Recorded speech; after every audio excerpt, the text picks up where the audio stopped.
Welcome to the Goose One channel. She said, it's kinda crazy that I like you, cause I don't usually like dudes. I think that I might try to spend the rest of tonight beside you. What you just heard was the opening stanza of the Cardboard Sword's very own She Said.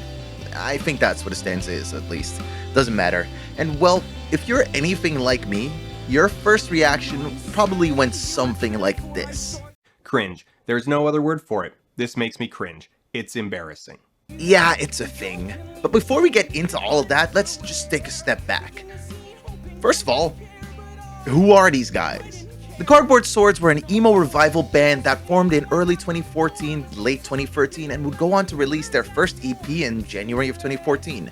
This EP, Remnants, is nothing special. It's pretty bog standard emo revival for the time, but not entirely so. The thing the Cardboard Swords really excel in is their emotional vulnerability and ability to lay their entire heart open to the world. And that skill can be attributed almost entirely to their frontman, Tyler DeCour, or however you pronounce that name. He is credited as primary writer of pretty much all their songs, and he's a fucking beast at it. That's not to say that he's entirely good, though. In a scene called emo, where emotions are literally the entire point, this might seem like a weird thing to say, but the Cardboard Swords commit a sin similar to what I have seen people bash Spanish love songs for. That is, they're a bit too honest, a bit too emotional. Tyler's lyrics revolved almost entirely around singular encounters with girls, stories about love lost that go too much into detail. That, combined with some of the weirder details he includes in his lyrics, can come together into a cocktail of, let's just call it cringe. But I love it. I mean, this is exactly what emo means to me, or at least the emo revival. It took me a long time to realize how much I actually do love the Cardboard Swords. Because honestly, I just went along with the hate for a long time. I really did not, I acted at least like I did not like the Cardboard Swords for a long time. The lyrics are so sincere because Tyler refuses to generalize his emotions in an attempt for wider appeal. And that makes all the songs hit so hard. On top of that, Tyler's vocal tone is very stereotypically emo revival. Probably not traditionally good, very nasal and whiny, but it perfectly fits the sound of the genre.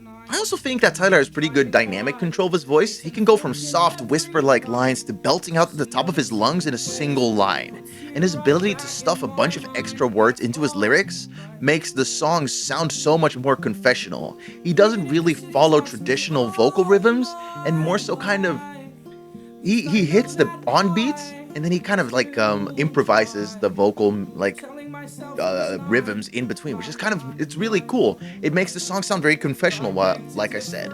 And while in any other genre or in any other band in this genre, that fact would make this lyrics sound lazy or overdone, it just works so well with this brand of emo. And now that I've laid the groundwork, let's finally get to that song from the start of the video.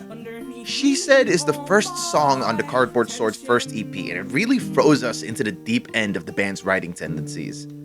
Let's return to that line from the beginning of the video and analyze it from the framework I put forward. She said, it's kinda crazy that I like you, cause I don't usually like dudes. I think that I might try to spend the rest of tonight beside you. The words Tyler sings are cringe to the max, and I also just don't fully understand what this statement is supposed to mean.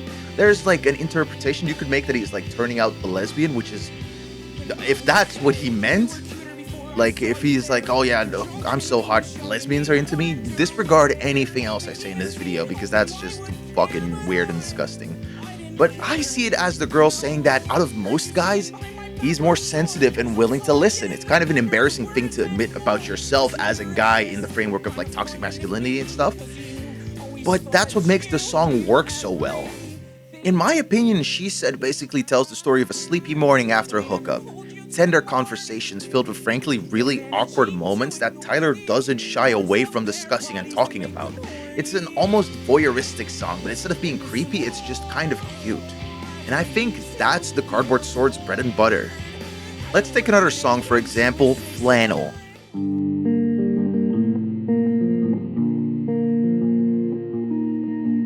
And you said that I should get a clue. Well, I did.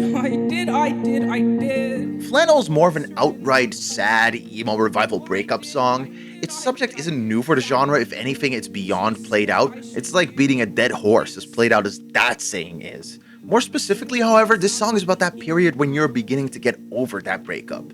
The first verse of the song is more about the circumstances of the breakup itself, sure. But then the spoken word segment starts. Your heart has proven to be more of a maze than construction season in the Heritage Hill one-ways for someone who's not from Grand Rapids on their very first days. But me, I paid attention on my late night skates and when I was driving around in my van, and now my best friend who lived here his whole life told me I know the city better than him. Woo fucking boy, dude. Life may or may not be about finding true love, but it is certainly not about begging for it from someone. So I'll keep doing the things that I do, like late nights and fat buns and pizza pies with my crew. Tyler, please, no, stop. Just stop, please. On first listen, this spoken word segment is too much. It's just I can't make it through this part many times.